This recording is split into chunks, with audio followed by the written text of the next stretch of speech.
What defines a generation? Climate justice! Right now! Is it just about the year you were born? Or is there something more? We may have lived through different decades, different circumstances, different countries, but we all share in the global, everyday push for our rights, for justice, for a world that is equal.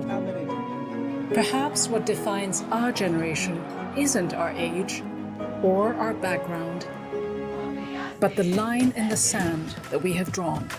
We take to the streets to speak out against discrimination, and we work tirelessly behind the scenes. We stand up for peace. We are fed up with the war and economic justice. We start with a statement and watch it become a movement. We have come a long way, but the fight isn't over, and our rights are still under assault. It is time to take action.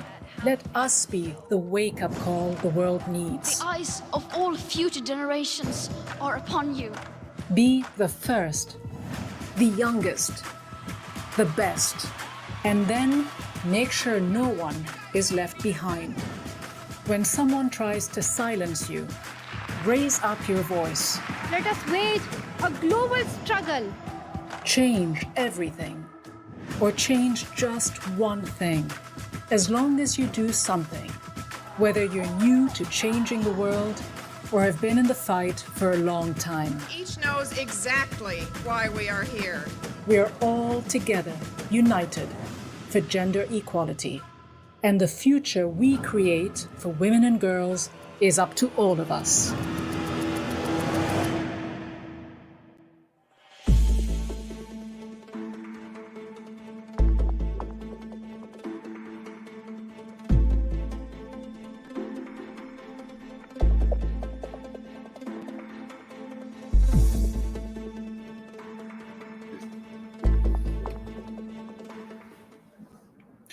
Señoras y señores, muy buenos días. Muchas gracias por estar con nosotros de nuevo.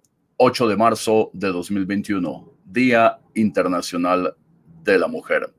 Comenzamos esta jornada con una temperatura de 17 grados centígrados en la ciudad de Pitalito, 13 grados en Bogotá, grados Celsius, corregimos de nuevo, 22 grados Celsius en Neiva, 21 en el municipio de Garzón. Lluvias, invierno en buena parte del país, emergencias y muchas solicitudes de atención de urgencia para regiones del país que año tras año padecen lo mismo, los estragos del invierno. Llegaron 1.5 millones de vacunas más de Sinovac a Colombia. Ya hay más de 2 millones disponibles. Continúa la preocupación por la lentitud en la aplicación de las dosis en este primer evento, primera fase, para personal de salud de primera línea y para mayores de 80 años. Se espera que esta semana se agilice, se acelere la aplicación de las vacunas con la llegada de el más grande lote. Ya Colombia tiene, reiteramos, disponibles más de 2 millones de ellas, la mayoría de Sinovac y otras de la multinacional Pfizer. En Pitalito anoche un fuerte incendio que ha consumido varios locales de la zona comercial céntrica del Valle de Laboyos. Estas fueron las imágenes que se transmitieron por parte del periodista Elmer Peña Castro entre la madrugada y la mañana de hoy, cuando los bomberos trataban de sofocar ese incendio. Una grave denuncia que abordaremos posteriormente, y es que los bomberos dicen que había dificultades para la consecución del agua, los hidrantes, que son fundamentales para la atención de este tipo de emergencias. Más tarde conoceremos los detalles de lo que finalmente ocurrió. Al parecer no hay víctimas humanas, solamente los daños materiales de esta, que es la principal zona comercial de Pitalito. Y en Pitalito, las empresas públicas municipales, su gerente sigue insistiendo en la posibilidad de un megaproyecto de miles y miles de millones de pesos para un llamado edificio inteligente. Aunque el alcalde la semana pasada, Edgar Muñoz, anunció que ese proyecto este año 2021 no va por su alto costo porque comprometería recursos que deben destinarse a otras urgencias, el gerente Henry Lizcano insiste en la idea y dice que en el 2022 lo hará con recursos propios y con ahorros. Lo que no ha contado el gerente es que empresas públicas municipales en el primer semestre del año pasado, son los resultados oficiales más recientes que hemos conocido, arrojó pérdidas operacionales y al final también un resultado negativo en el patrimonio de la empresa. De manera que no se explican los ciudadanos de Pitalito de dónde es que va a salir la plata, los tales ahorros de los que habla el gerente.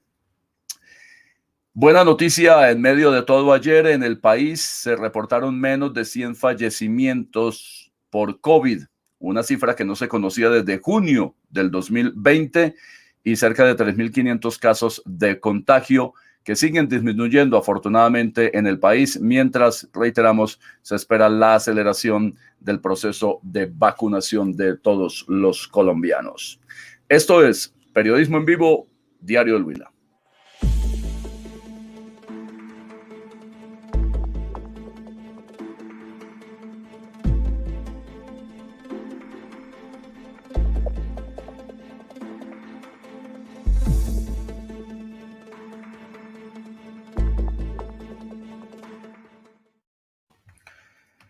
...8 de marzo, Día Internacional de la Mujer, una fecha que sin duda concita enorme interés en todo el planeta y cada vez más creciente por la lucha hacia la igualdad, no solo de derechos, sino también de una representación justa en todos los ámbitos de la vida del planeta. Doctora Marta Cecilia Cedeño, nuestra analista semanal, muchas gracias por estar con nosotros a esta hora y por supuesto un gran abrazo en este Día Internacional de la Mujer. Buenos días, Melquisedec, para ti y para toda la gente que nos escucha y que nos ve a esta hora. Sí, pues realmente es un día para reflexionar y para, sobre todo, seguir con nuestra lucha por la equidad en todos los aspectos de la vida, ¿no?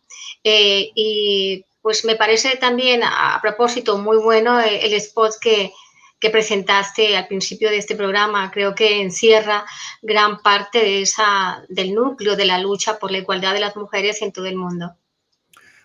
Y para que esto no quede simplemente cosmético, que es nuestra pretensión en este 8 de marzo, doctora Marta, ¿por qué es el 8 de marzo el Día Internacional de la Mujer? ¿De dónde nace? ¿Cuál es ese origen? Más allá de lo cosmético, más allá de la pura celebración.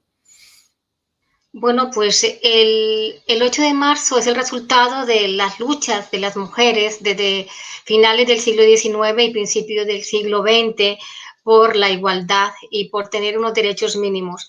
Es importante comentar que a finales del siglo XIX, con la Revolución Industrial, las mujeres empezaron a salir de la casa para trabajar en las fábricas y lo hacían en condiciones miserables. Y entonces, pues las mujeres empezaron a protestar por ello, a exigir sus derechos y esas luchas conllevaron que en 1911, por ejemplo, se celebrara el primer Día de la Mujer, ¿no? Un grupo de mujeres que venían con esas luchas fuertes por la igualdad, se sumaron a la celebración de este día.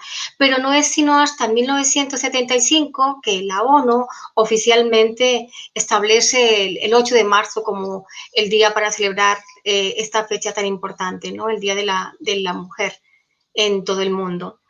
Pero claro, digamos que es el proceso culmen, en donde culmina toda una etapa histórica de luchas reivindicativas de las mujeres, que no ha sido fácil.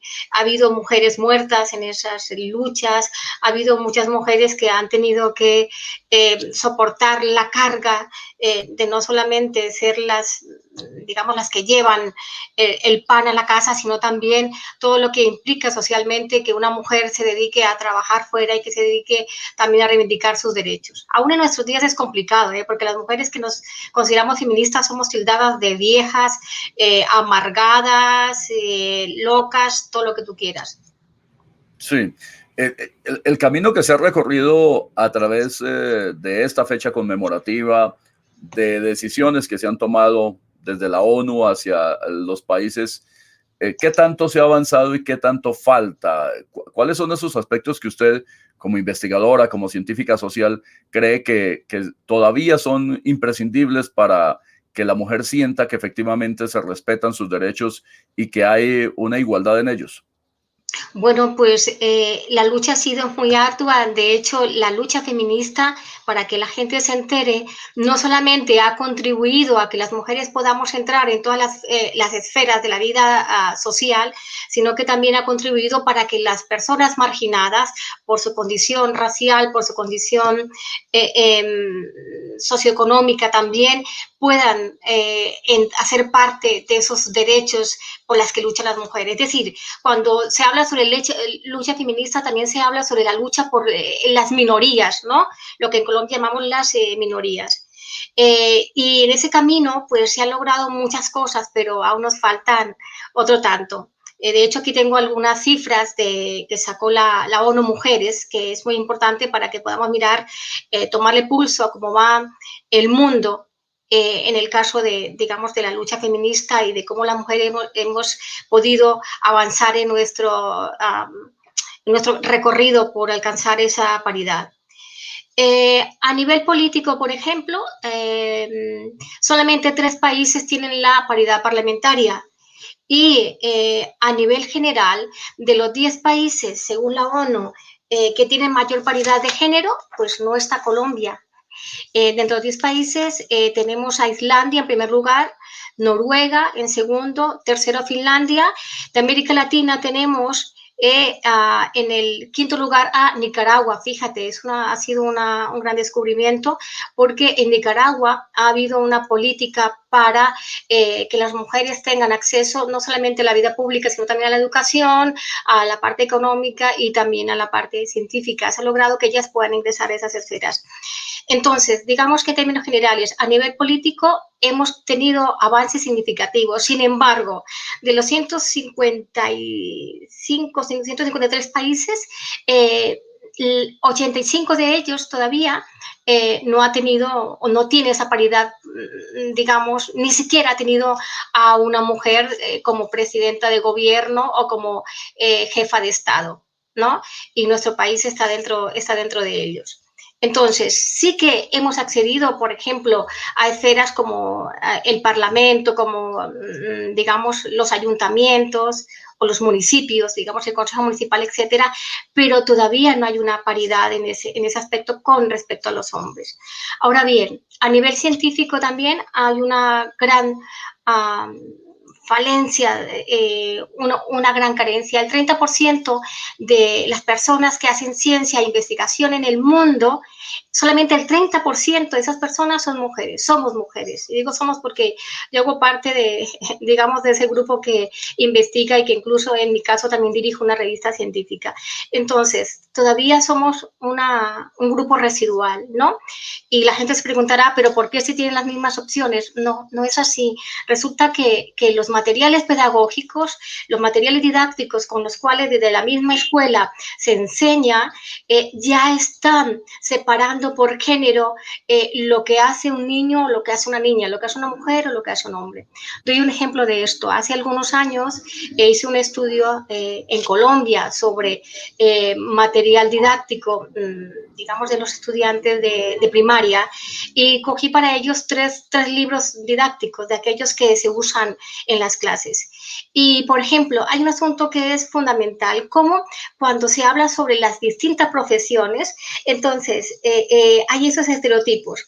Aparece el ingeniero, que es hombre, aparece la enfermera, que es mujer, aparece el científico con su bata, que es hombre, y aparece la mujer, que es profesora. Entonces, esos estereotipos de géneros también se van reproduciendo y son los que hacen, por ejemplo, que a nivel educativo, efectivamente, las mujeres hemos alcanzado la paridad. Incluso en Colombia tenemos que a nivel de secundaria, las mujeres, las chicas, superan a los hombres. Sin embargo, esos logros no se ven, por ejemplo, en la investigación y no se ven, por ejemplo, en el hecho de que sean más mujeres las doctoras, ¿vale? O que sean más mujeres las que dirijan una universidad, o que sean más mujeres las que dirijan una revista científica. No se ve esto. ¿Por qué? Porque cuando se llega a la cumbre de la educación, entonces tenemos, por ejemplo, que en las universidades el mayor porcentaje de quienes estudian, por ejemplo, ciencias sociales o pedagogía, son mujeres. Y las ciencias fuertes, dentro de comillas, siguen siendo patrimonio de los hombres. Ojo, no porque las mujeres seamos malas para las matemáticas, no. Es porque desde la misma escuela se han dado pie a unos estereotipos también para las profesiones en donde se supone que las niñas tenemos que estudiar ciertas cosas y los hombres otras cosas. Y te cuento una anécdota. Sí, perdóname, sí, y te cuento una anécdota pues para reflejar esto. Yo di clases en la Universidad Pedagógica Nacional y di clases en la Facultad de Ciencia y Tecnología y a los que estudiaban electrónica. Y tuve un curso en lo que era 30 chicos, no había ni una chica. Y la primera pregunta que les hice a mis estudiantes fue, ¿por qué creen ustedes que no hay ninguna chica en este curso? No, no, yo no sabría responderla. Ya. Pues usted tiene una tesis respecto de esas, de esos estereotipos desde la escuela y de esa orientación que seguramente se da a las mujeres de dónde es su campo laboral o su campo profesional, y por allí seguramente empieza eso. No sabría decir algo más. Claro, claro, mire, pero mira también, Melqui, cómo esas, digamos, cómo esos oficios, cómo esas profesiones a las que las mujeres tenemos más acceso también están relacionados con los oficios reproductivos, es decir, con los de cuidado. Con los de cuidado. Entonces, las profesiones en donde hay más mujeres, por ejemplo, en Colombia es en la educación, pero ojo, no en la educación superior, sino sobre todo en la educación infantil y primaria, ¿vale? Sí, y es también muy difícil, claro, es muy difícil, por ejemplo, encontrar profesores, hombres, en áreas de preescolar. La enorme mayoría son mujeres, las que atienden los chiquitos. Claro, pero es justamente por esos estereotipos, porque se supone que un hombre no es un buen cuidador, la buena cuidadora es la mujer, y son esos estereotipos los que se han transmitido, ¿no?, a través del tiempo. Pero no es ahí, en ese punto, un estereotipo, digamos, positivo, en el sentido de que se asume que esa mayor facilidad que tiene la mujer para el contacto humano, para la comprensión de unos niños, etcétera, porque evidentemente, y eso es innegable, independientemente de la lucha por la igualdad de derechos, pues el hombre tiene unas características, no sé si llamarlas genéticas, seguramente estoy diciendo una brutalidad, pero sí hay unas características que hacen difícil que el hombre tenga un contacto de confianza con chiquitos, con pequeñitos, y a la mujer, por su condición maternal, por su condición genética maternal, se le facilite mucho más. Bueno, eso que tú estás diciendo, o sea, con eso que tú estás diciendo, estás ejemplificando lo que estoy yo ahora mismo mencionando. Pero, no, perdóname, claro, es como en la familia. Es el entorno social. Es como a través, o sea, en la familia, que es la primera grupo de socialización, y luego en la escuela se reproducen esos estereotipos que tú estás mencionando. La mujer es más cuidadora, es más tierna, es más, y el hombre es más bruto, es más rudo. No, además, eso que estás diciendo, claro. Perdóname, eso que estás diciendo hace parte de la forma como se reproducen esos estereotipos, claro, ¿vale? Pero es que en donde a las mujeres se nos confinan, perdóname. Sí. Pero es que hay un estereotipo también que creo que incide muchísimo. Estoy aquí especulando simplemente, no soy investigador social, por lo menos en esos campos avanzados que usted tiene, pero a ver, para un padre de familia, madre y padre de sus niñitos, siempre les resultará más confiable mandarla a un establecimiento donde haya mujeres que donde haya hombres, por una situación de riesgo, y lastimosamente en la vida real es así. Es más grande el abuso de hombres hacia niños que de mujeres hacia niños, y eso también incide en la confianza que tienen los padres de entregar a sus niños a hombres o a mujeres. Y creo que eso es una realidad social. Claro que sí, pero eso que se está diciendo, vamos también a la raíz del mal, por llamarlo de alguna forma. Eso que se está diciendo tiene que ver con los estereotipos y tiene que ver con la forma como se educan a hombres y a mujeres. Por eso es tan importante que de la misma escuela infantil se empiecen a deconstruir los roles de género, ¿vale? Para que tantos niños como niñas entiendan que hay unas labores que los dos deben hacer y que los dos pueden hacer. Mira, y te comento una anécdota. Cuando mi hija estaba en P4, que es como, P4 es como, bueno, como infantil en Colombia, pero es que ahora no me...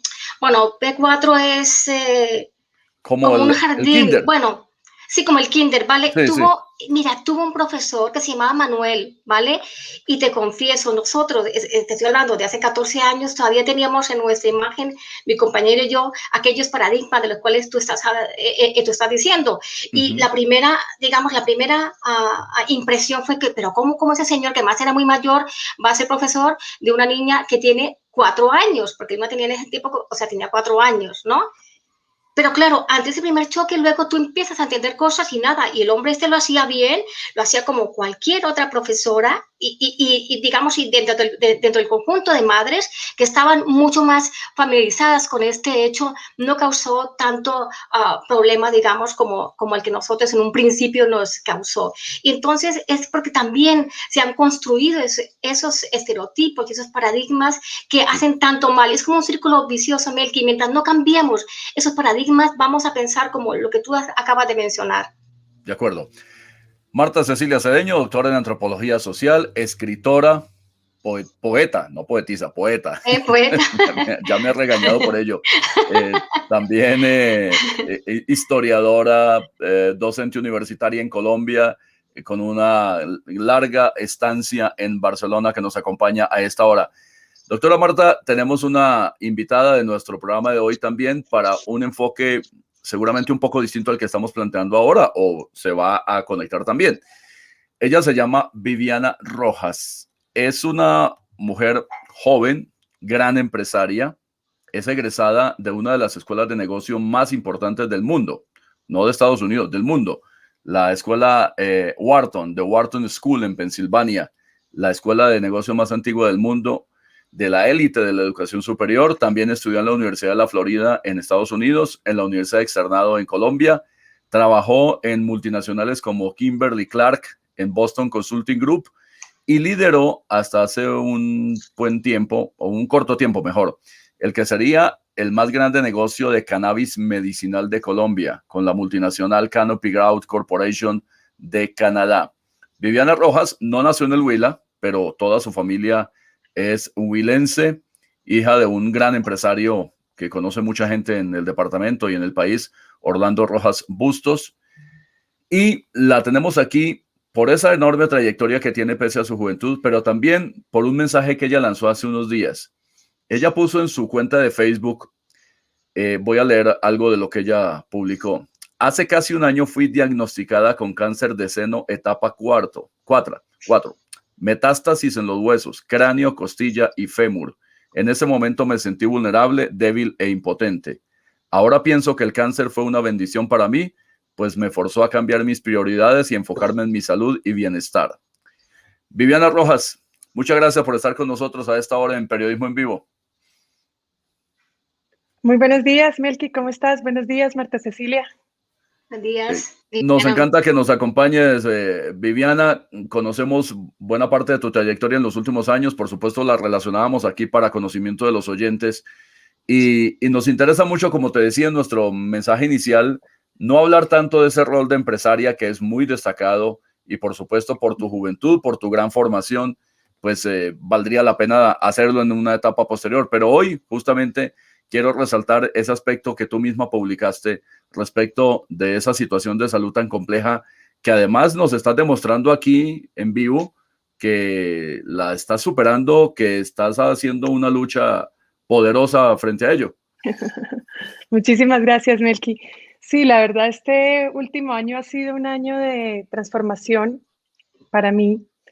Yo venía liderando la empresa de cannabis medicinal que mencionabas, de Canopy Growth Colombia, donde teníamos una finca de 100 hectáreas en el Huila, y hace un año me tuve que retirar por mi diagnóstico de cáncer, y ha sido realmente una experiencia bonita.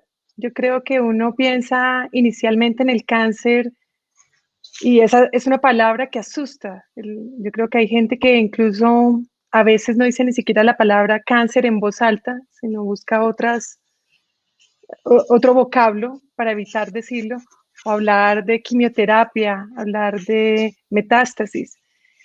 Eso fue un proceso difícil, sobre todo porque fue diagnosticada casi hace exactamente un año, fue el 9 de marzo, el día que me enteré que tenía cáncer.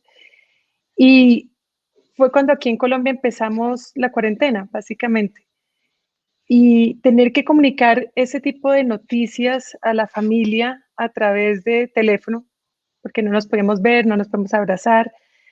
Eso fue un poco difícil, complicado para todos, pero también fue una bendición. Me permitió a mí estar aquí en casa con mi esposo, porque tenía alguien que pudiera como cuidarme en esos primeros días cuando tuve que hacer cirugía de clavo intramedular en el fémur, radioterapia, me tuvieron que inducir menopausia porque mis tumores responden positivamente a hormonas, empezar una quimioterapia oral, bueno, y todo el proceso de entender y asimilar qué es cáncer, pero como lo decías en el mensaje que yo publiqué para el Día Mundial del Cáncer, que fue el 4 de febrero, realmente esto me transformó y creo que ahora que me siento muy bien, me siento muy saludable, quiero poder ayudar a otras personas que tengan cáncer o aunque no tengan cáncer, porque hay muchas cosas que uno puede hacer para cuidarse a uno mismo, pero que uno no pone como prioridad.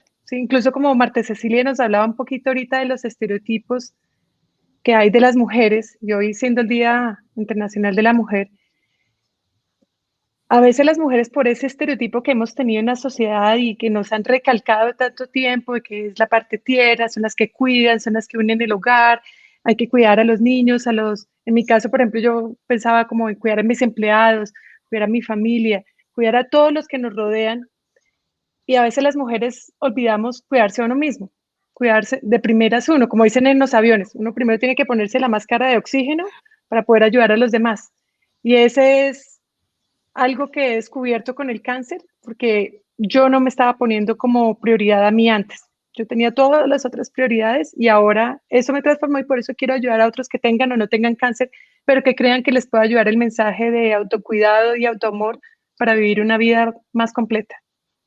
Claro. Se suele pensar, Viviana, que esta trayectoria que he relatado para los televidentes de una empresaria muy joven con una alta formación en el mundo de los negocios, en la escuela más importante del mundo, una de las más importantes, con un desempeño sobresaliente en grandes compañías, la gente suele pensar, qué chévere, qué maravilla, le ha ido muy bien en la vida, excelente, pero detrás de eso hay otra historia un poquito más complicada, y es que, por ejemplo, tú debiste estudiar en Estados Unidos inicialmente no por gusto, sino por una razón de seguridad, cuando justamente el departamento del Huila fue azotado por su cercanía con la zona de distensión, y casi que todo el tejido empresarial del departamento del Huila debió salir huyendo de los secuestros, de los atentados, de las amenazas, de las extorsiones, y ese fue tu primer momento, absolutamente sola, muy joven, en Estados Unidos, enfrentando una situación completamente radical a la que tenías.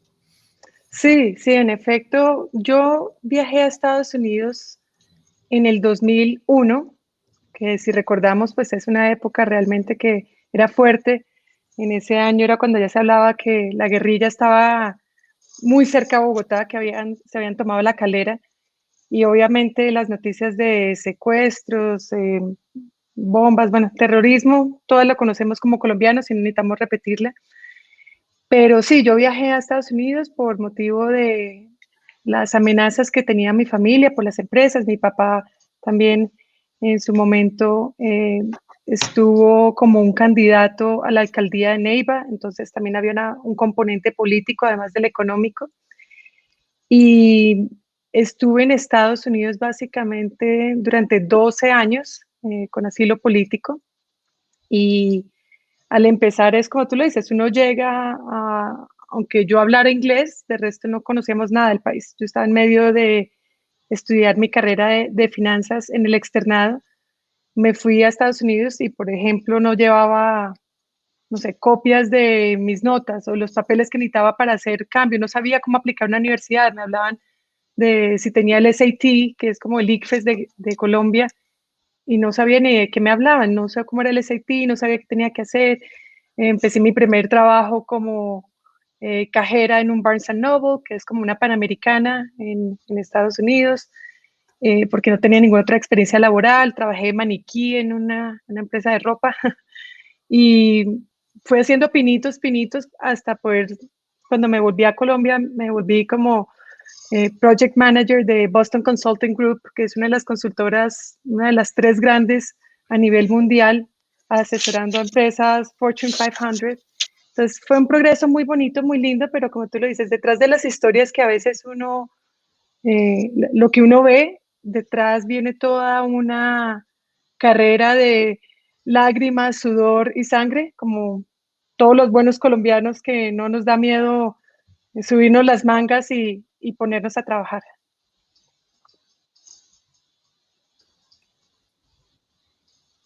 Marta Cecilia, Bueno, querías intervenir. bueno, sí, yo tengo una pregunta y pues primero pues darte las gracias por estar aquí. Es un honor tenerte, es un placer hablar contigo. Y bueno, tú mencionas algo, y es que a las mujeres nos toca también luchar y cada día ser tenaces para poder lograr nuestros objetivos, ¿no? Y pues tu caso, has también desempeñado muchísimos oficios como yo y como otras mujeres que estamos fuera del país también. Tú hablabas hace un momento sobre la necesidad de alguna manera de socializar o de naturalizar lo que es el cáncer. Y hace algún tiempo, bueno, el año pasado murió Pau Donés, no sé, el cantante de Jarabe de Palo, no sé si lo conozcan. Sí. Y unas semanas antes de morir dio una entrevista a un periodista y con esa entrevista se hizo un documental. Y Pau Donés dijo que era necesario socializar, normalizar lo que es el cáncer, porque la gente habla de él en voz baja, habla como si fuese un demonio, habla como si fuese aquello que se debe ocultar. Y tú mencionaste algo de ello, ¿verdad? ¿Tú también Correcto. piensas algo similar? Absolutamente, Marta Cecilia. O yo entiendo que el cáncer puede ser algo muy personal. No quiero pretender aquí imponer que todas las personas que tengan cáncer deberían hablar y hacer, porque al final es una decisión personal. Pero de mi lado, como Viviana Rojas, para mí sí es importante poder hablar del tema tranquilamente. Yo cuando me enteré del cáncer, me enteré un lunes, el año pasado, y durante esa semana continué mi trabajo común y corriente. Tenía que hacer unas cosas ante el ICA, hacer unas operaciones en la asamblea de Socolcana, con mis empleados, etc. Y durante esa semana, que digamos no le había contado a nadie, yo sentía un gran peso, sentía como que tenía este gran secreto. Y finalmente decidí, como en esa primera semana, abrirme, contarle a mis empleados, contarle a mi familia, e incluso lo publiqué en Facebook. Y quise publicarlo en redes sociales, porque todo el mundo siempre habla que lo que la gente muestra en redes sociales a veces es como la fantasía del mundo perfecto, publica las cosas lindas, no muestran cuando está peleando con la pareja, no los muestran si están llorando, sino muestran cuando están felices, perfectos en la playa. Entonces yo quise publicar y decir, tengo muchísimas bendiciones, tengo una vida hermosa y me siento agradecida con Dios y con la vida, pero también quiero mostrarles que pasan otras cosas. Y en ese momento publiqué fotos estando haciendo mi gamografía, haciéndome TAC, haciéndome la resonancia magnética y explicando, esto es lo que yo estaba viviendo durante la cuarentena ahorita. Y a veces la gente me escribe, y yo los entiendo porque me pongo en su lugar, cuando si fuera al revés, la gente me escribe, es como, te quiero, no sé qué decirte. O sea, me enteré de tus noticias, sé que tienes cáncer, etapa 4 dicen que el 22% de las mujeres sobreviven más de 5 años, que el tiempo promedio de vida es de 3 años. Si la gente lee eso en internet, asusta. Entonces me dicen, no sé, ¿qué le digo a una persona que tiene eso? Pero yo les digo fresco, que me digas eso, te entiendo. Que me digas, no sabes qué decirme, lo entiendo, porque no nos han enseñado. Es lo mismo que cuando a veces uno conoce una persona de lo que uno no está acostumbrado y que llaman enfermedades raras, o alguien que de pronto tiene autismo, o una persona discapacitada y no saben qué decirle, si preguntarle, no preguntarle, porque a uno le han enseñado que de pronto lo mejor es uno aparentar que no sabe y no mirar hacia otro lado. Y yo lo que quiero decir es, al menos conmigo se sientan cómodos. A mí hay veces la gente me dice, ay, ¿te molesta si te pregunto cómo fue, qué se sintió, dolió, pasó? Yo me encanta, no tengo ningún problema en hablar del tema, porque entre más hablemos, más cómo se vuelve el tema. Y desafortunadamente el cáncer es muy popular. Casi todo el mundo, yo creo que si hablo con ustedes dos y les preguntaba si conocen a alguien con cáncer, van a decir, sí, tengo un tío, un primo, una abuela, el hermano, el amigo, el vecino. Mucha gente conoce y todavía nos da miedo hablar del tema. Entonces, estoy de acuerdo en que deberíamos normalizarlo y hablarlo sin tanto miedo. En mi opinión personal, nuevamente, sin imponer eso a otras personas que de pronto se lo quieren reservar. Sí.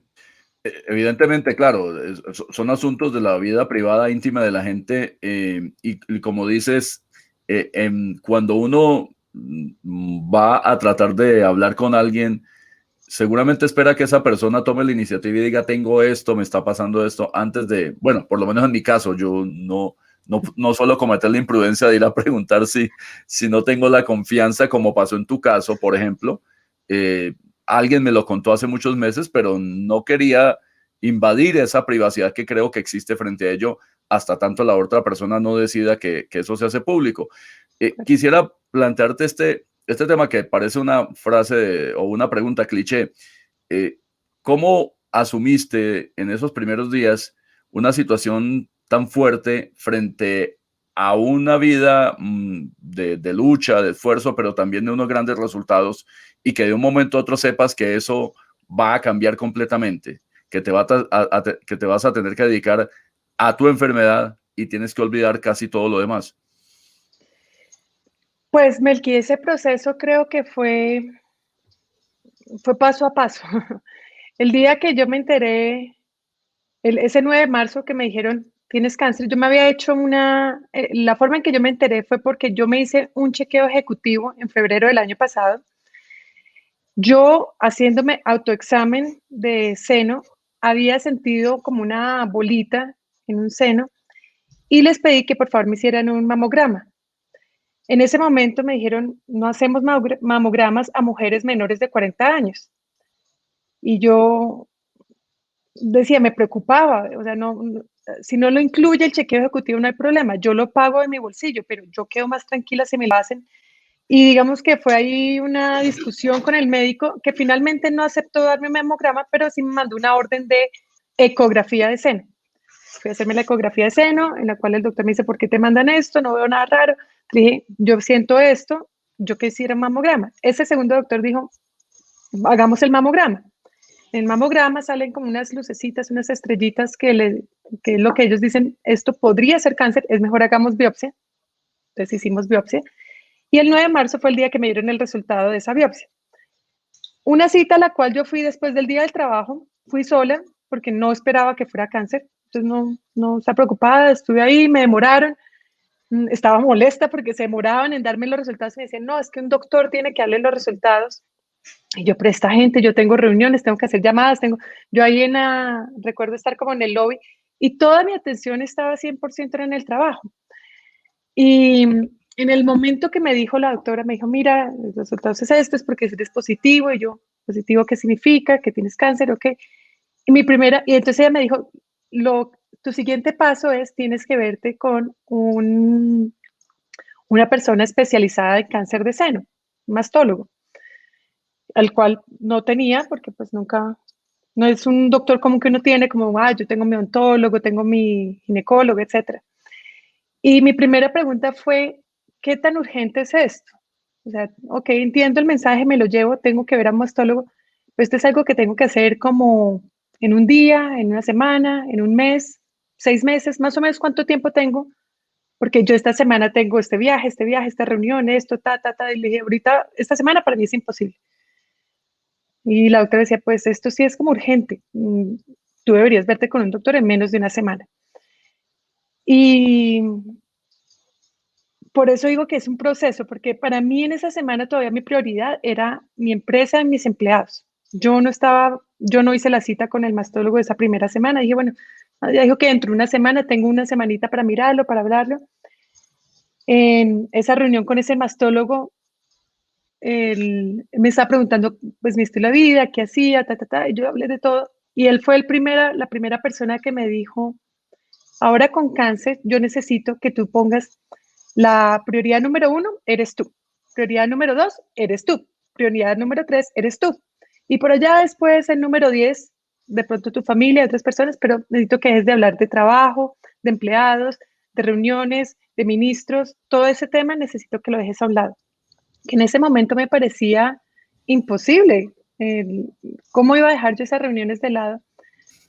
Pero creo que a medida que me hicieron una cirugía, quedé incapacitada porque no podía caminar, me tocó volver a hacer fisioterapia para aprender a caminar nuevamente, hacer todo el tema de pasar por radioterapia, el tema de entender qué significaban unas quimioterapias orales, unos medicamentos, autorizaciones, pedir incapacidades. Bueno, cuando pasó todo ese proceso, fue inevitable que ya pues no estaba trabajando porque no tenía la incapacidad, estaba sangrando, que tenía dolor, que tenía cosas y creo que eso fue lo que fue cambiando sutilmente a enfocarme a que esta era mi nueva vida.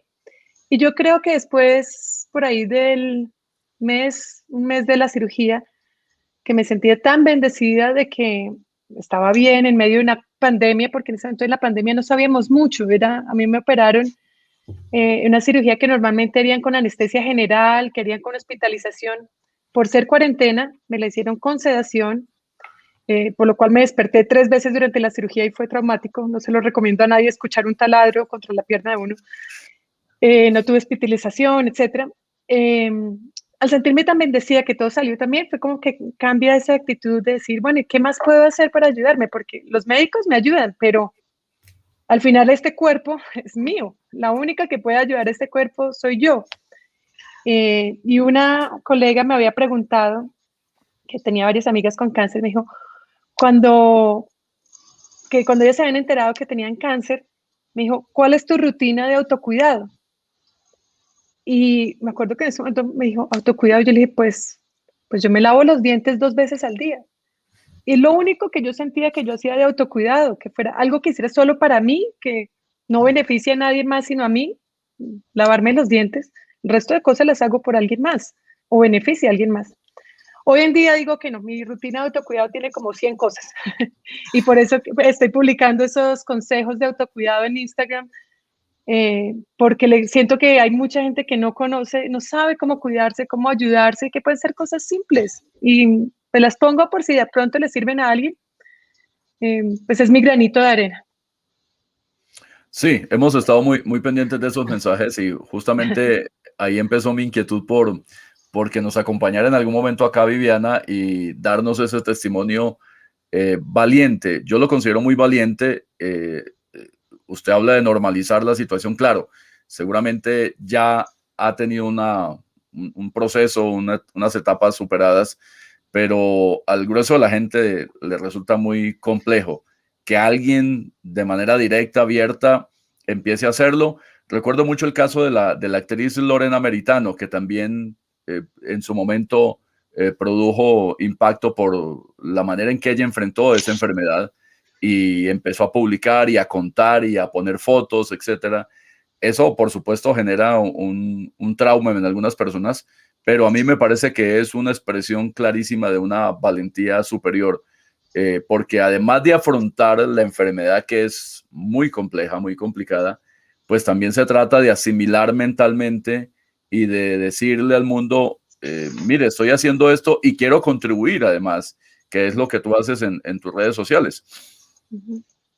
Sí, y además ese fue un mensaje muy lindo. En el Día Internacional del Cáncer este año, no conozco las campañas anteriores, por lo que antes de pronto el cáncer no lo sentía tan cercano, pero este año vi en la Liga contra el Cáncer o en la Liga Americana del Cáncer, de Fundación AMES, en varias organizaciones de cáncer, que el tema de este año, como el rótulo, ¿cómo le decimos? El hashtag de este año era yo soy, decir algo, y voy a X. Entonces, por ejemplo, decían yo soy Fundación o la Liga contra el Cáncer en Colombia y voy a donar 100 pelucas para pacientes contra cáncer.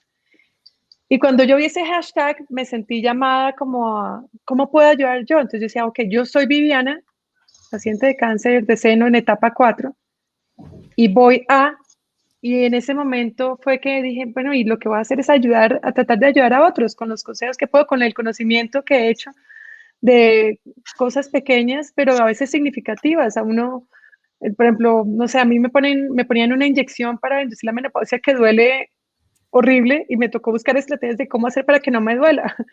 Entonces, de pronto otra gente que tenga que ponerse se le puedo decir, mira, ponte esta crema, la inyección es mejor ponerla en este ángulo, es mejor que te hagan esto, etcétera, porque he tenido que ir aprendiendo. Si a uno se le resecan las uñas por la quimioterapia, póngase Big Vaporub. O sea, pequeñas cositas, pero que puedan ayudar. Entonces, fue gracias a esa campaña mundial del cáncer que me motivó a moverme y que venía haciendo informalmente con gente que me preguntaba por WhatsApp, que ya sabía y me decían, oye, mira, mi mamá está así, ¿qué le puedo hacer? ¿Qué me recomiendas que haga con esto? O tú has experimentado esto. Obviamente el cáncer también da diferente, o los síntomas, o lo que uno siente, cómo se expresa, puede ser diferente en muchas personas. La misma quimioterapia, hay personas a las que se cae el pelo, a otras no se les cae el pelo. Pero puede ser es una preocupación casi de todos. Yo, por ejemplo, siempre todo el mundo me conoció con el pelo largo, ahora lo tengo corto porque decidí cortármelo y donarlo a la Liga contra el Cáncer, porque dije, todavía tengo pelo, antes de que se me caiga, lo voy a donar. No sabía si se me iba a caer o no, pero quise hacerlo rápidamente porque de pronto después ya Sí. perdí mi oportunidad. Y justamente, afortunadamente no se cayó. sí, Viviana, justamente tu cuenta en Instagram es cáncer, rayita al piso, Vivi. Abriste Instagram justamente para esto, no para lo que Básicamente, normalmente la gente abre Instagram. sí, yo tenía Instagram que había abierto hace años, pero no tenía nada publicado, creo que tenía 1 o 2 fotos. Y cuando pensé en esto, dije, voy a aprovechar esa cuenta porque pues me parecía un buen medio y es mi red social dedicada a esto. Solamente lo hago es para poner mensajes de autocuidado. La gente amigos, compañeros, familia, empezaron a preguntarme, me decían que les dijera marcas específicas, porque a veces, por ejemplo, la gente dice, sí, tú lo que deberías hacer es meditar, pero meditar es todo un universo. ¿Dónde empiezo? ¿Cómo hago? Como dame pasitos más específicos. Entonces yo empecé a ponerlo ya más con nombres o taguear. Obviamente las cosas que recomiendo no es porque tenga ningún vínculo laboral o económico de ninguna manera. Son unas cosas que yo he probado y por eso le digo a la gente, yo las menciono si les sirven de referencia, pero les pueden buscar algo similar. Pero a veces uno necesita una recomendación de alguien que ya lo haya probado y me diga, sí, mira, esta aplicación me gustó, prueba la meditación XYZ, con esa te ayuda a dormir, con esta te ayuda, ponte esto cuando estás en el medio de la resonancia magnética.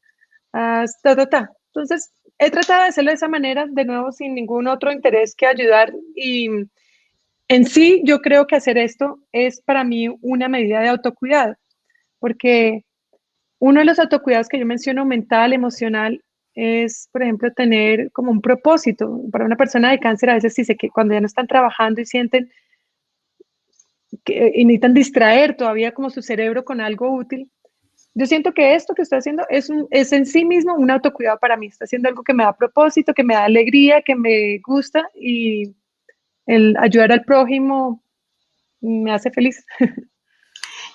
Sí, a mí me gustaría pues a decir un par de cosas. Pues la primera es que de verdad eres muy valiente y que tu testimonio sirve a muchísimas personas, no solamente a quienes tengan cáncer, sino a cualquier mujer. Y lo segundo ligado a esto es que la sociedad nos ha enseñado que las mujeres tenemos que ser las cuidadoras. Digamos que ese modelo de mujer cuidadora, de mujer que por naturaleza debe cuidar, lo que ha hecho es que muchas veces nos descuidemos a nosotras mismas. Y entonces nos enfocamos en la familia, en los hijos o en el trabajo y nosotras somos las últimas.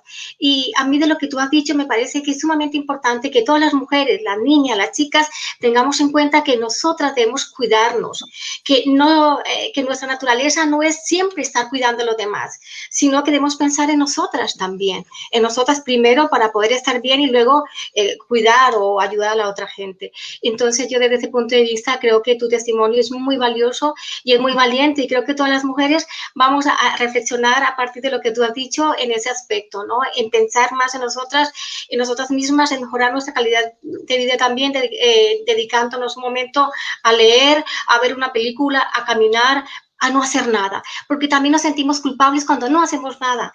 Yo porque estoy aquí sentada leyendo un libro o viendo una serie si tengo que hacer tal cosa. Entonces, pero no es porque nosotros lo queramos, no, es que a nivel social también se nos ha transmitido que las mujeres siempre tenemos que ocupar nuestro tiempo en algo. Sí, no, totalmente de acuerdo, Marta Cecilia. Y mira que hay dos palabras que yo creo que son vitales en lo que mencionabas. Uno es eso de sentirse culpable. Y hay una segunda parte que es como egoísmo. Yo siento que cuando hablo de autocuidado con una mujer, hay como esos dos miedos. Es decir, o sea, yo sí tengo mis hijos y están acá y ahorita en medio de la cuarentena que pues están con los niños en la casa y de todo. Y de nuevo, por los roles de la sociedad, cae en la responsabilidad de la mujer que está en el hogar cuidar a los niños, mirar que las tareas se hagan, etcétera. Y mientras así el papá y mamá trabajen, mamá es la que tiene que estar revisando tareas a veces. No pasa en todos los casos, en todos los hogares, pero es un estereotipo que se ha visto y las estadísticas han mostrado ahorita que la sobrecarga que tienen las mujeres ahorita durante la pandemia en el hogar es mucho más alta. Entonces una mujer diciendo, con toda esta locura, y yo digo que me voy a ir a tomar 5 minutos para ir a meditar, no, me siento culpable, el niño por allá llorando, la busca, la llama, o me siento egoísta. Pero de nuevo, por eso siento que es muy bueno ese ejemplo del avión cuando dicen que uno tiene que ponerse primero la máscara de oxígeno antes de ayudar a su hijo. Incluso al hijo, puede ser el amor de tu vida, pero si tú no estás bien, no vas a poder salvarlo. Pueden los dos perderse. Entonces es muy importante hacer esa parte de autocuidado y así sean segundos, a veces son cosas chiquiticas, o por ejemplo ahorita que veo aquí Melqui poniendo uno de los Sí, esta fue mensajes la que puse. que pusiste en Instagram, no sé si fue Sí, ayer este o... es, sí, yo todos los sábados publico los nuevos mensajes o los Ajá. tips y luego el domingo de pronto hago como una clarificación de las preguntas que me Este para hacen, que me los que mandan. no somos bilingües, por favor, nos explicas. Sí, esta es una gráfica que muestra por qué es tan importante hacerse los autoexámenes del seno. Porque detectar tempranamente el cáncer de seno cambia radicalmente las posibilidades, las chances de sobrevivir. Entonces, si vemos aquí, por ejemplo, en rosado, está diciendo que cuando uno consigue el cáncer, encuentra el cáncer todavía en etapa 0 o en etapa 1, las probabilidades de sobrevivir son del 99%. Luego bajan al Altísima, 90, casi todas. muy alta, casi todas. O sea, Sí. uno se siente una bolita y si no se ha expandido, no ha salido nada, en el cáncer etapa 0, etapa 1 significa que está localizado y no se ha expandido a ningún lado, no tiene linfomas, nada, pues te hacen una cirugía. Y a veces no es como la cirugía de antes, que era pues le quitaron todo el seno, sino ahora le quitan ese cuadrante nomás, el pedacito donde estaba, asegurándose que las márgenes sean limpias, etcétera. De pronto hacen radioterapia por si quedó alguna celulita de cáncer por ahí se muera. Si el cáncer responde positivamente a hormonas, entonces de pronto hagan algo de hormonoterapia. Pero esa es una persona que en los siguientes años puede decir, yo soy sobreviviente de cáncer, estoy libre de cáncer hace X años. Siempre Incluso en tendrá la que estar 2 confiado. llegamos al 93% de supervivencia, que sigue siendo altísimo. Exactamente, muy buena. Y ahí como ven, van bajando. De nuevo, estos números a veces asustan. Por ejemplo, yo estoy en la columna verde, yo estoy en etapa 4 porque mi cáncer ya hizo metástasis, ya se salió del seno y está en otras 3 partes de mi cuerpo, en el cráneo, en la costilla y en el fémur. Sí. Entonces uno dice 22%, eso es lo que puede asustar. Pero también estos números siento que están un poquito, hay que mirarle los asteriscos, por decir. O sea, este Sí, claro. 22% implica todas las personas que hayan sido diagnosticadas con cáncer de seno con metástasis, todas. Pero no es lo mismo yo que tengo ese metástasis en 3 partes del hueso que una persona que tuviera metástasis en los pulmones, en el hígado, en los riñones, en el estómago, en todo. Ambos seríamos etapa 4, pero claramente no estamos igual. Claro. Entonces, estos números se pueden ver un poquito distorsionados por personas que están en un diagnóstico un poco más avanzado o en unas partes más difíciles. Cualquier metástasis en órganos blandos Claro. es un poco más grave, más difícil de cuidar que cuando está en los huesos. En eso soy muy afortunada y muy bendecida.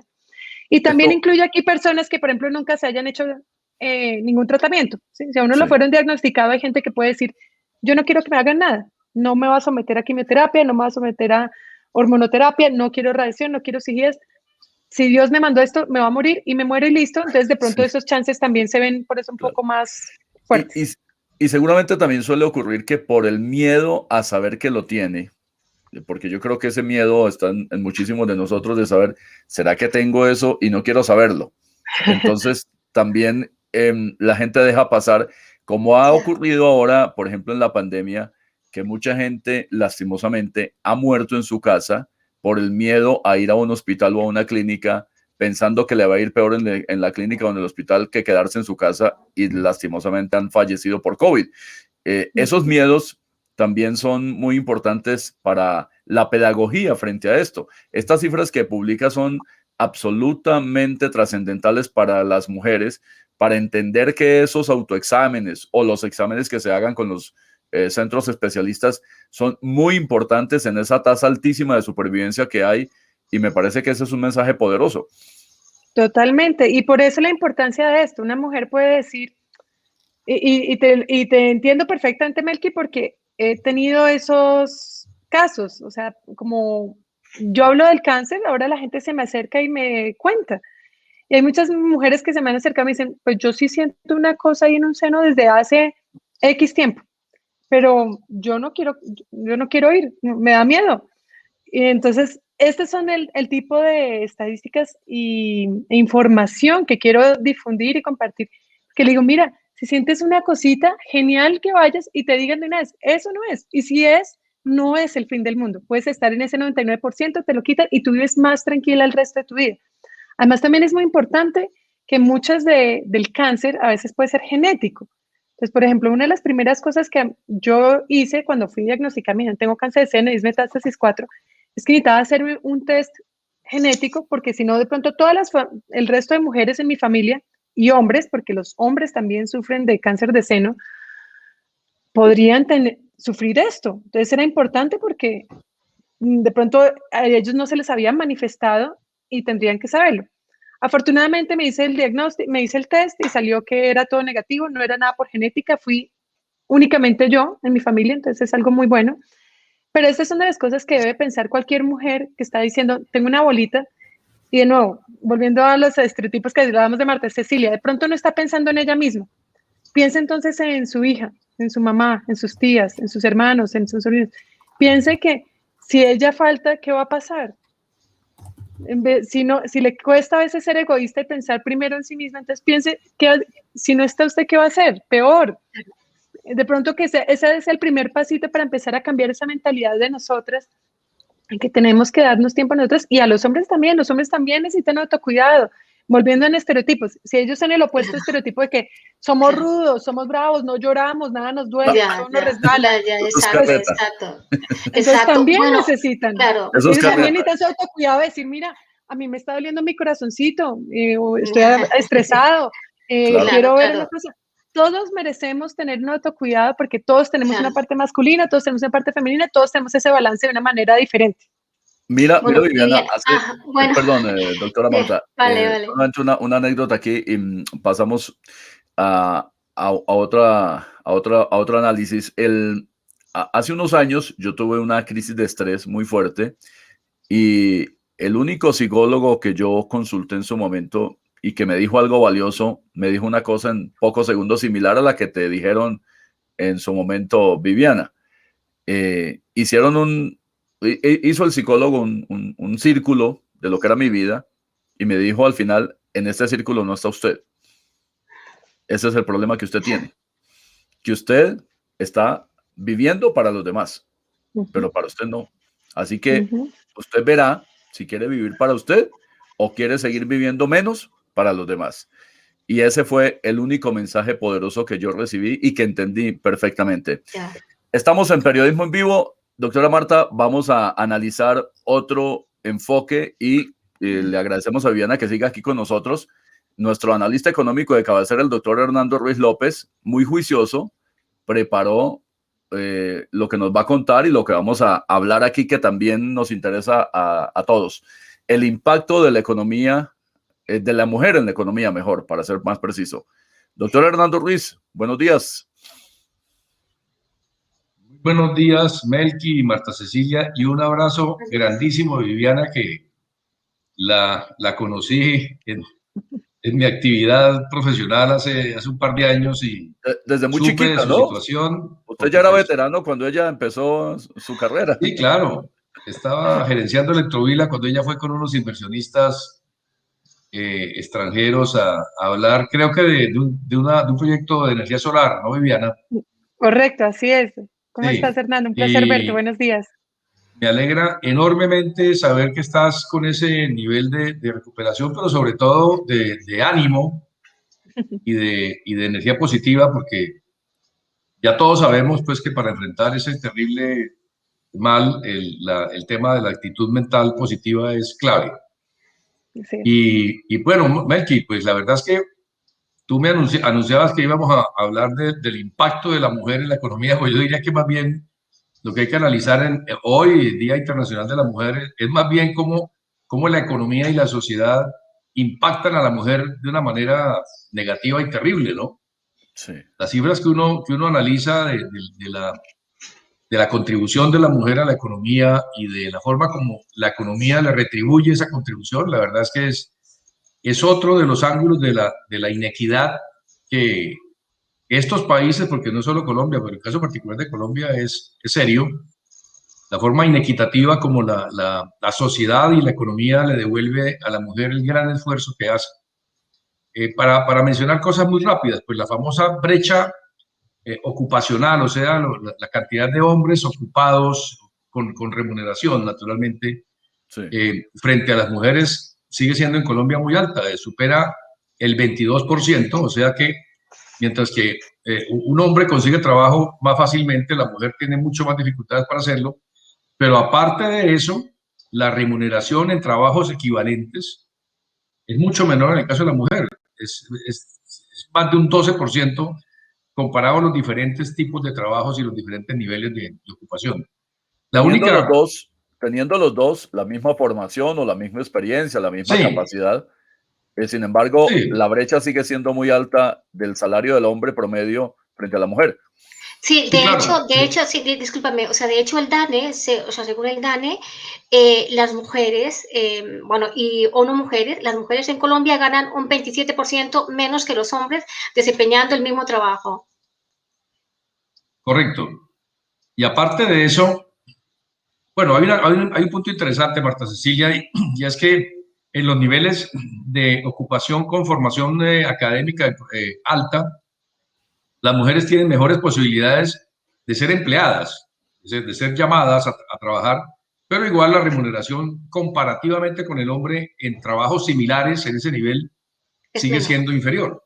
Ujú, Es una condición lamentable, pero que se da y que seguramente romper esa condición en nuestra cotidianidad económica y social no va a ser fácil. Hoy se celebra, y la palabra celebración hay que revisarla, el Día de la Mujer, porque sí, pues, en sí, realidad más que una celebración es una triste recordación de una terrible infamia cometida contra la mujer en las A fábricas lo largo de la historia, norteamericanas. a lo largo de la historia. Entonces, pero sería, desafortunadamente, lo comercial ha superado lo fundamental. Entonces, el Día de la Mujer se volvió, fue el día del regalito, del detalle, de las flores, de la llamadita. Y un día como hoy debería celebrarse más bien o aprovecharse para realizar unos foros, unas reflexiones sobre la inequidad contra la mujer que estos países mantienen. De manera, Melqui, pues que hablar del aporte de la mujer en la economía, Sí. pues sería obviamente interesante, pero creo que lo más importante es el mensaje que estamos dando. Sí, pero mira un detalle retador aquí para Viviana, para Marta Cecilia y usted, Hernando, y es, en Colombia hace unos años, y usted lo sabe mejor porque usted es el economista aquí, y Viviana pues también lo sabe muy bien, en el Producto Interno Bruto de Colombia se incluye en alguna parte el peso en esa economía nacional de la cocaína y de la hoja de coca. Y no se incluye el trabajo doméstico de las mujeres. No el trabajo doméstico pagado de empleadas, no. El trabajo de hogar, de ama de casa, de de encargarse de la casa, de Eso administrarla, de llevarla técnicamente, adelante. sí, técnicamente Eso. lo llaman trabajo doméstico y de cuidado No no remunerado. remunerado. Sí, Pues te cuento que muchas. te cuento que si se monetizara, si se llevara las cuentas de lo que significa ese aporte en la economía del trabajo doméstico y de cuidado no remunerado, sería el principal renglón de actividad económica en el país. Con Bueno, Y en algo más sobre muchas del eso. partes del mundo. con algo más del 20% de peso sobre el Producto Interno Bruto. Más que Bueno, el comercio, más que la industria manufacturera. ¿Cuánto? ¿20? Algo más del 20 como algo, es el peso Es del impresionante. trabajo Claro. doméstico no remunerado, si fuera considerado una actividad económica como las otras, con todas el tema de remuneración, generación de ingresos, etcétera. Y de ese trabajo Sí. doméstico no remunerado, el 70 y pico por ciento lo hacen las mujeres. También hay hombres que hacen trabajo doméstico no remunerado, pero en una proporción muy Muy baja. inferior Sí. al de las mujeres. Sí, Eso, bueno, eso, me eso gustaría. refleja, es que por donde uno mire las estadísticas, Viviana, Marta y Melqui, por donde uno las mire, siempre hay un factor de inequidad. O las mujeres son menos llamadas a trabajos remunerativos, o hacen la mayor cantidad de trabajo no remunerado, o aunque trabajaran ganan menos que los hombres. De manera pues que por donde uno mire siempre hay un factor de inequidad. Claro, o Bueno, yo ahorita estoy con la que. pandemia, ay, perdón, ¿sabes? Te iba a decir que Tranquila. puede pasar como ahorita en la pandemia, que muchas mujeres no dan abasto entre el trabajo y el hogar y son las que terminan renunciando para dedicarse a los niños mientras el esposo sigue trabajando, porque de nuevo esos estereotipos que tenemos. Perdón, Claro, Marta, Vivian, sigue. sí, claro, Sí. pues en conjunto a lo que tú estás diciendo, aquí en España, por ejemplo, se hizo un estudio en donde se reveló que las mujeres durante la pandemia trabajamos más que los hombres, porque además, digamos, de hacer teletrabajo, teníamos que levantarnos, hacer la comida, mirar los niños, etcétera. Y se hizo un estudio sobre lo que hacían, sobre el trabajo, digamos, doméstico de las mujeres y de los hombres. Y pese a que aquí en España las cosas están mejor que en Colombia a nivel de paridad, se observó que las mujeres trabajaban más 20 horas al día, 20 horas al día, y los hombres como el 50% menos que las mujeres, En digamos de esas Colombia 20 pasa, horas. en Entonces, Colombia pasa igual. lo que tenemos es que las mujeres sustentamos con nuestro trabajo la labor productiva del país y del mundo. Sin embargo, esa labor no es reconocida. Es ahí una de las mayores injusticias que se cometen con las mujeres. Si tuvieran que pagarnos por lo que hacemos en la casa, y digo pagarnos porque, a ver, en mi caso tengo una relación que es equilibrada y todo lo que tú quieras, pero sin embargo las mujeres, cuando tenemos hijos o hijas, somos las que estamos pendientes de ellos porque la niña o el niño llama a la mamá. ¿Vale? Entonces, las mujeres estamos todo el tiempo, trabajamos fuera de casa y trabajamos dentro de casa. Es decir, nuestra labor es imparable y todavía no tenemos una habitación propia para escribir, para producir, ni para hacer lo que nos gusta, ni para cuidarnos, Viviana. Entonces, vamos, que estamos todavía en la brega por lograr esa justicia de la cual la historia, pues básicamente nos ha separado, ¿no? Nos ha denegado a través de la historia. Claro, Viviana. además que si uno lo piensa, o sea, esa labor que hace la mujer sí tiene o sea, se puede estimar cuánto cuesta eso, porque hay personas, Claro. hay hogares que en efecto sí Claro. contratan una empleada, una niñera, una cosa, entonces es un valor. Lo que pasa es que se lo ahorran, entre comillas, si lo hace la mamá, si lo hace la mujer que está en el hogar. Exacto. Entonces, sí es un doble trabajo y no es algo que nos estemos inventando, que digan, ay, las mujeres cómo cansan y miren, están insistiendo, sino en serio sí es una labor que existe, que hay gente Y es que de hecho gana. en el lenguaje cotidiano se percibe eso. Cuando a una persona, a un joven le preguntan, bueno, ustedes y su pareja, ustedes trabajan, dice, no, yo sí trabajo, ella está dedicada al hogar. Sí, Exactamente, imagínate. como Yo si sí no fuera un trabajo, pero trabajo. ella está dedicada al hogar. Exacto. Bueno, Es el trabajo más mal pago, el menos reconocido. O sea, cuando se habla sí. sobre confinamiento, las mujeres siempre hemos estado confinadas en las 4 paredes de la casa. Y eso, pese a todo lo que hemos alcanzado hasta el momento. Claro. Bueno, permítanme, vamos a ir terminando esta muy agradable charla y muy estimulante de parte de ustedes con una invitada que está un poquito más lejos que Marta Cecilia. Marta Cecilia está en Barcelona y nuestra invitada está, voy a decirlo en español, no en francés, en Lausanne, Suiza. Es concejal de Lausanne, acaba de ser reelecta anoche. Salió el resultado y es reelecta para el Consejo Municipal de Lausanne, Suiza. Es de Neiva. Nació en Neiva, vive hace unos 30 años en Suiza y sigue siendo tan colombiana como nosotros. Ella se llama Esperanza Pascuas. Esperanza, buenos días aquí en Colombia, buenas tardes en Suiza. Hola, muchas gracias por la invitación. Buenos días a todos los sopitas que llevo en el alma y buenas tardes a todos los colombianos y latinos de los Andes. Pues muchas gracias, Esperanza, por estar con nosotros. Entendemos que ha tenido una agenda muy fuerte justamente por la reelección, la votación que se produjo ayer. Y vemos, usted nos envió muy temprano hoy el cuadro donde nos decía emocionada que había sido reelecta, más de 8,000 votos, seguramente buena parte de comunidad latina y de esa gran tarea que usted ha hecho usted. En concreto, ¿qué fue lo que se eligió ayer? ¿Todo el Consejo de Lausana? ¿Cómo fue ese proceso? Bueno, ayer se eligió el Consejo Municipal, que equivaldría a la alcaldía, que aquí son 7, no es un alcalde, son 7. Y se eligió el Consejo, y se eligió el Consejo Comunal, que son 100 consejeros. Muy bien, es decir, lo que llaman en España el ayuntamiento. Seguramente. No conozco muy bien en España cómo funciona. Bueno, el ayuntamiento es el municipio, La alcaldía, sí. Ajá. Y en este caso, entonces, sí, la alcaldía, efectivamente. 100 consejeros, ¿usted llega a su segundo o tercer periodo como concejal? Mi segundo periodo lo empezaré en junio porque ahora las votaciones se realizaron y terminaron esta mañana el escrutinio y arrancamos el segundo periodo en julio, la última semana de agosto por 5 años. Por 5 años. Es decir, ya... Ahora estoy terminando mi quinto año. Sí, su quinto año. Del primer mandato.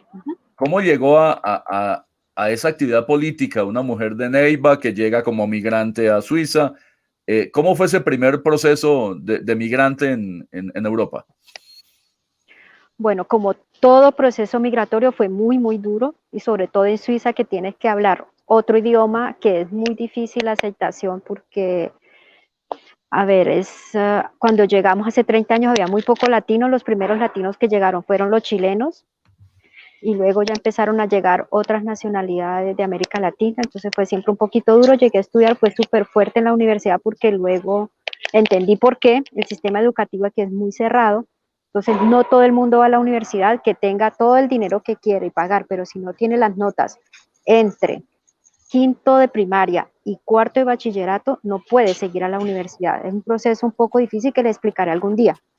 Sí, entonces, el proceso de cómo llegué al consejo hace 5 años es que nosotros con mi compañero y 4 amigos creamos una asociación, Colombia Vive, donde quisimos mostrar la cultura colombiana, que empezamos con Lopita, obvio, empezamos bailando sanjuanero, mostrando qué hacemos, que somos algo más. Nosotros llegamos en 1991, en el 92 matan a Pablo Escobar, y a la gente todo lo que se le ocurre preguntar, ¿de dónde viene? De Colombia, Pablo Escobar, Pablo Escobar. Y esto me empezó a cansar. Y dijimos, hay que mostrarle a los europeos que somos algo más que Pablo Escobar, que también tenemos danzas, que también tenemos una cultura muy rica, que también tenemos música, y esto lo hicimos a través de esta asociación. Luego con la asociación se creó más tarde, que llevaríamos, el año pasado se cumplirían los 18 años del Festival Colombia Vive, donde mostramos grupos folclóricos, primero locales, todo lo que hubiera cerca, y luego empezamos trayendo artistas ya de talla nacional allá, vinieron los gaiteros de San Jacinto, tuvimos Gerencia de Timbiquí, tuvimos a Diego Morán, etc. Entonces, esto me dio un reconocimiento grande con la comunidad latinoamericana. Lo otro es que yo aquí llegué a estudiar psicología y trabajo social, y hago mucho trabajo social de proximidad, lo que me da también mucha cercanía a una población mucho más allá de la latina. Y bueno, Esperanza, sí. Esperanza, ser mujer, digamos, racializada, joven y con unas características, digamos, fenotípicas muy específicas, ¿qué ha significado para ti? ¿Ha significado un obstáculo, una talanquera o qué ha significado? ¿Qué has tenido que hacer para poder subvertir de alguna manera estas condiciones? Sí, es verdad que ha sido una lucha muy grande porque aparte de migrante, mujer, ha sido siempre difícil abrirse campo, aunque en Suiza hay una gran batalla por el derecho a las mujeres y una motivación a participar en política que está muy reservado todavía a los hombres. Decimos, y hay un grupo de mujeres concejales que nos hemos organizado de todos los partidos políticos, no de solamente, yo soy del Partido Socialista, no solamente a nivel de Partido Socialista, sino todos los partidos confundidos para reivindicar nuestro derecho a participar en la política y abrirnos un espacio, porque efectivamente hay que pelearnos con los hombres codo a codo, porque siempre dicen, ay, sin decirlo, porque son muy discretos, no van a decir porque eres mujer. Yo cuando le escribí esta mañana, estaba muy emocionada porque logré el 9º puesto entre 29 concejales del Partido Socialista, por encima de hombres que son, ay, ay, ay, súper fuertes, muy analíticos. Entonces estaba realmente muy feliz. Dije, ay, qué pena, no voy a alcanzar a estar en la entrevista para compartirles mi felicidad, que para mí es un mensaje a las mujeres que tenemos que ir y hay que romper barreras, porque efectivamente los hombres siempre nos limitan a que estar en la casa. Alcancé a escuchar el último pedacito de las compañeras que hablaban y que nos limitan el puesto en la casa, y si está en la casa es que no hace nada, el hombre trabaja y la mujer está en la casa. Entonces me parece también lindo poder compartir mi experiencia y decirles a las mujeres, hágale, empujemos, vayamos más allá de nuestros límites. Los hombres, no todos, afortunadamente, nos ponen barreras diciendo las mujeres no son buenas en política, las mujeres no sirven para esto. Y no, sí servimos, sí podemos. La diferencia es que nosotras siempre somos demasiado perfeccionistas. Nosotros o lo hacemos bien o no lo hacemos. Los hombres, así no sepan un carajo, se lanzan. Los hombres, así no sepan nada de nada, ellos dicen, vamos, voy a ser concejal, usted qué sabe, no importa, ahí aprendo. Nosotras no, nosotras somos mucho más. Yo por eso Esperanza, justamente, claro, pero justamente lo que Esperanza dice tiene que ver con esos estereotipos. A las mujeres se nos ha enseñado a que seamos inseguras, a que no seamos ambiciosas. Una mujer ambiciosa es un peligro. Los hombres son ambiciosos, son competitivos, y las mujeres no podemos hacerlo. ¿Por qué? Porque el mismo sistema se ha encargado desde la escuela, la familia, la iglesia y todo el entorno social para decirnos que las mujeres no podemos hacer ciertas cosas, de que las matemáticas no es para nosotras, la política no es para nosotras, por lo tanto no podemos tener ambiciones de ese tipo.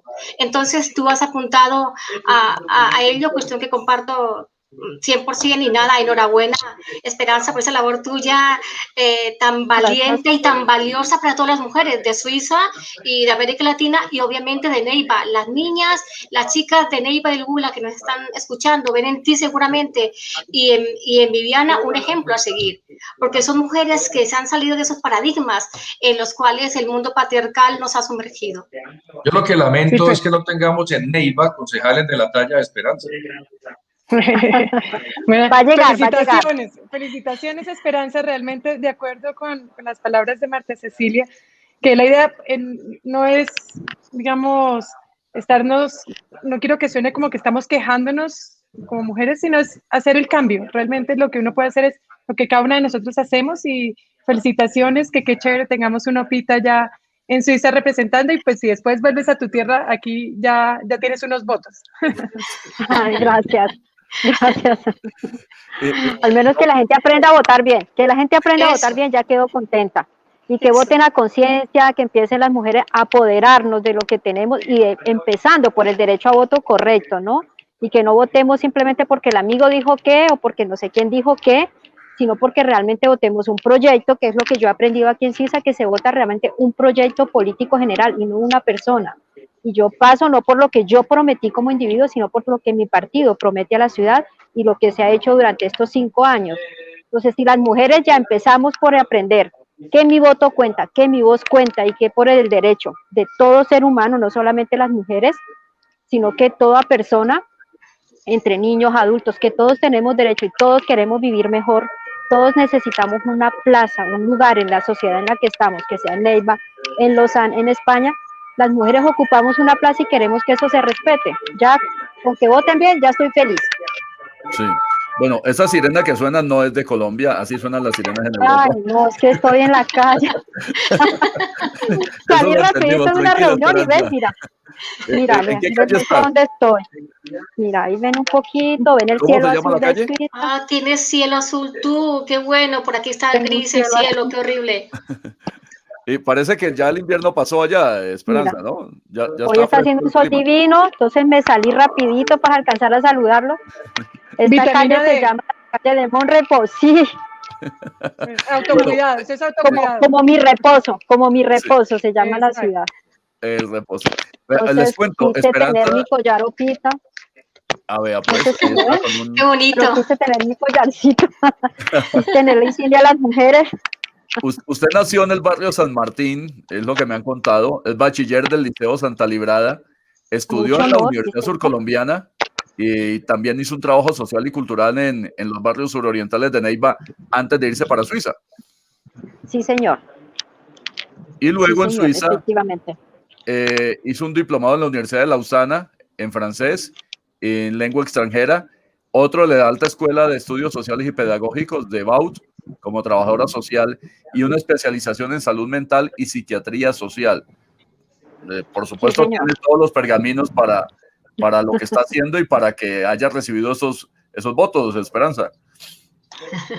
Sí, puede ser, puede ser. Lo hice, cada cosita lo hacía, pues, sobre todo pensando en cómo integrarme mejor y tener mejores herramientas para poder trabajar aquí. Y pues sí, seguramente que en todo ese recorrido de estudios conocí mucha gente que cuando me vieron en las listas se acordaron, pero yo ya ni sabía quiénes eran. Les cuento aquí entre nos, hay una señora que me dijo, yo voté por ti. Y yo, ¿y quién será esta señora? Me dijo, estudié Aquí entre psicología nos y todo contigo. Facebook. Estudié contigo en psicología. Yo, ay, Eso le pasa a todos los políticos, Esperanza. Fernando, que ha estado en campaña, sabe cómo es ese paseo. ¿Cómo es el cuento? uno se quiere, me dices que no, estudié con usted psicología en la Universidad de Los Andes. Ah, es que me acuerdo que como estudiante eras muy activo y me dije, esta muchacha vale la pena apoyarla. Entonces yo voté por usted. Yo, bueno, muchas gracias, tan bonita. Y Sí. bueno, Bueno, Esperanza, sí. ¿tiene familia en Neiva, hermanos, sus padres? ¿Qué dejó en Neiva? Ahora, en Neiva está toda mi familia, mi mamá, mis 6 hermanos. Mi papá no, porque estaría muy orgulloso, pero falleció hace 21 años. Pero tengo como 35 sobrinos. Cuando me vine era la única, no habían sobrinos, mi hija era la única niña, ahora hay un pocotón, El hay barrio San sobrinas que Martín, ya. el barrio San Martín era El el barrio barrio de Iván Sandoval, ¿no, Esperanza? es el que era mi padrino de nacimiento. Ah, bueno. Que Pepita. Iván Usted Sandoval recuérdame es que mi usted era padrino y el famoso Pepita. el Pepita era mi padrino, sí, pero Bueno, yo creo que no lo seguía él en política. No lo seguía él porque realmente no No me creo, interesó la política. no Nunca creo. me interesó la política, fue aquí que me interesé más para decir porque hacen otra forma de política. Realmente es completamente distinto. No creo que tenga el tiempo de explicarles mucho, pero les alcanzo a decir, aquí no se vota por una pero sí es persona, se vota importante por que un tú nos plan de gobierno. transmitas esa forma de hacer política, ya que empecemos a conocerla aquí más a fondo. Sí, si hay de despacio, con gusto, y pues primero saludar a toda la gente de San Martín, que igual la llevo en el alma, hacen parte de mi historia, hacen parte de lo que yo soy ahora. Luego también surorientales han sembrado muchas cosas en mí que me lleva a comprometerme más allá. Desafortunadamente no se pudo hacer en Colombia, Sí. porque allá no se puede pensar mucho diferente, ¿no? Aquí sí, afortunadamente todo el mundo puede pensar, se puede andar con todo el mundo y no pasa nada. Es realmente una sociedad democrática en un país capitalista igual, ¿ah? Claro. Y usted, Pero sí me gustaría poder aportar una vez otra visión a cómo hacer política en Neiva, porque hay mucho para hacer y hay políticos muy valiosos que pudieran hacer muchísimo más. sí, muy, Voy muy. para el sol otra vez, ya me dio frío en la sombra. Usted estudió en la USCO y ahora pues hace parte del Partido Socialista. ¿Qué es ser Sí, socialista en Suiza? Seguramente es un concepto un poco distinto al que asumimos acá. sí, es un poco distinto, sobre todo porque no está macartizado, no está diabolizado. Es el partido que está en el poder hace más de 30 años en un país capitalista, porque si no hay plata en Suiza no hay en ninguna parte. Y si la gente no vive aquí, no vive en ninguna parte.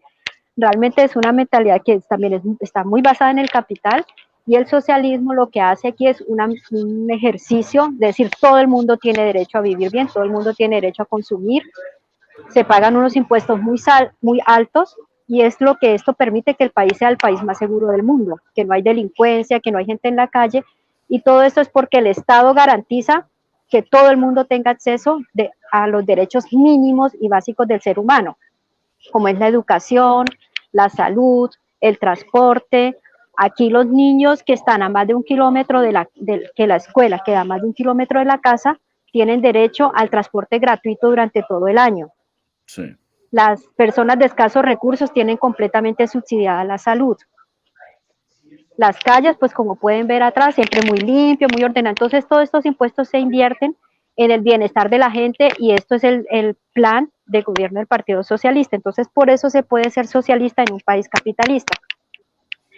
Porque han entendido que cuando la gente está bien, no hay la ladronera que hay en la calle, porque la gente está contenta, todo el mundo tiene con qué comprar, todo el mundo tiene vacaciones, y entonces la gente dice, ay, pero ¿cómo? Si el gobierno le da todo. En Colombia dirían, vagos, trabajen. Aquí, vagos, si no puede trabajar, usted tiene el mínimo vital, pero deja a su vecino tranquilo. Usted tiene su mínimo vital y deja que la gente se siente en una terracita a comer en un restaurante y no está pendiente que lo vengan a robar, porque ese vago también puede ir al restaurante al menos una vez al mes. Entonces, es toda esta mentalidad que hace que el Estado invierta en su población y que haya una seguridad para todos, para los ricos y los menos ricos. No voy a hablar de pobreza, aunque hay, Sí. pero cuando digo pobreza, la gente va a pensar en la pobreza en Colombia y a ese extremo aquí no existe. Además me encanta, Esperanza, que no ha perdido el acento y algunas palabras. Ah, no. Ah, no, yo sigo siendo pita 100%. Y orgullosa de serlo. ¿De vez en cuando le mandan a Chiras o muy difícil? Ay, mira, el que dice, yo la quiero ir a visitar, ¿qué le llevo? ¿Y qué hay que hacer? Que no, nada, tráigame solo bizcochos. Esa es la carta de entrada a mi casa, bizcochos, no traigan más nada. Así pues que, Marta, le queda a usted ahí relativamente cerca para que coordinen ustedes un encuentro de Barcelona a Lausana y pues... para que vaya a comer bizcocho donde Marta. Claro. Eso. ¿Para que vaya a comer bizcocho donde Marta o qué? Y de Lausana también a Barcelona, ¿eh? Bueno, les agradezco muchísimo, Esperanza. Mil y mil gracias. De nuevo, felicitaciones por ese gran resultado electoral. Es una situación completamente sorprendente y nos alegra muchísimo tener una paisana, una colombiana, una mujer casada con hijos y sin embargo haciendo un trabajo político que se lo reconocen con los votos, como acaba de ocurrir. Usted recibió la noticia hace pocas horas y muy emocionada nos compartió ese resultado que aquí teníamos para ser concejal de Lausana, Suiza, durante 5 años más por el Partido Socialista. Les invito, doctora Marta, Gracias. doctora Esperanza, doctora Viviana, un mensaje final para las mujeres hoy, un mensaje que ustedes crean que sea el más poderoso que se pueda transmitir. Esperanza. Bueno, lo primero que les quiero decir, bueno, gracias a mi esposo también, porque como dicen, detrás de un gran hombre hay una gran mujer, aquí detrás de una gran mujer hay un gran hombre. Mi esposo fue realmente mi jefe de campaña, porque yo soy medio malita para eso, pero él me ayudó mucho. Y lo que le quiero decir a las mujeres, no tengamos miedo de ir más allá, no tengamos miedo, no nos dejemos limitar, y sobre todo en Neiva, porque cada vez que voy me cansa, aquí es así, como aquí es así, que pasemos más allá de ese, aquí es así, y pensemos en que sí se puede cambiar. Doctora Marta. Bueno, yo creo que las mujeres hemos recorrido un camino muy importante por nuestros derechos y por lograr la equidad en todos los aspectos de la vida. Y para las niñas y las jóvenes, mi consejo, o más bien mis palabras, son que la educación es la única forma que tenemos las mujeres de poder alcanzar nuestros derechos y de poder ser libres. Por tanto, niñas, chicas, mujeres de todas las edades, de todos los estratos, hay que estudiar, hay que leer, hay que educarse, hay que lograr con este mecanismo que tenemos, que es tan poderoso como es la educación, transformar el mundo y luchar por nuestros derechos y luchar por esa equidad que tanto necesitamos. Doctora Viviana Rojas. Yo diría 3 mensajes a las mujeres. 1, autocuidado. Recuerden, siempre deben cuidarse primero a ustedes mismas para cuidar a otros, para cuidar a su familia, para cuidar a sus amigos, para cuidar a sus hijos. Primero, cuídense a ustedes mismas. 2, apóyense. Las mujeres a veces en algunos lados le puede dar envidia si una sube o que la otra, o chismes y cosas, más bien es apoyémonos unas a las otras, que nos demos las manos para jalar, para empujar a las mujeres más arriba y que sigan llegando. Y si estás arriba, entonces dar la mano abajo para ayudar a subir a la ola. Y el tercer punto que yo hablaría es un poco el tema de fertilidad en 2 maneras. Uno, si están jóvenes y no quieren tener todavía familias, hoy en día las mujeres tienen la opción de acceder a pastillas o utilizar algún tipo de anticonceptivo, porque eso es lo que ha frenado a muchas mujeres en muchos países, sobre todo a veces del tercer mundo, en que se quedan amarradas a un hogar porque no podían protegerse y prevenir tener una familia cuando de pronto no lo deseaban.